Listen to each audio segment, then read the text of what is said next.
4 సంవత్సరాల చిన్న పిల్లలు రోజు ఉప్పు కారం వేసి భోజనాలు తింటున్నారు. వీళ్ళు నివసించే ఇల్లు చూస్తే మీ మనసు చలించిపోతుంది.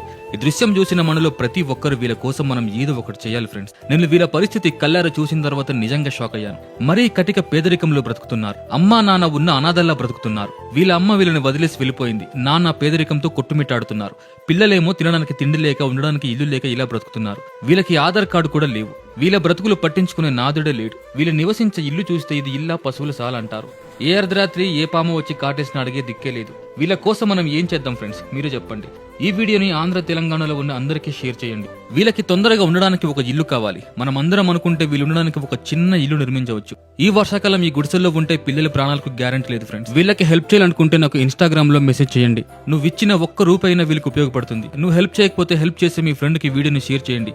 లేదా వీళ్ళని నేరుగా కలిసి సహాయం చేస్తామంటే అడ్రస్ కామెంట్ సెక్షన్ లో పింక్ చేస్తాను. మీరు నేరుగా వెళ్ళి హెల్ప్ చేయండి. కానీ ఏదో ఒక రకంగా ఖచ్చితంగా వీళ్ళకి హెల్ప్ చేయండి. మర్చిపోకుండా వీడియోని అందరికీ షేర్ చేయండి ఫ్రెండ్స్.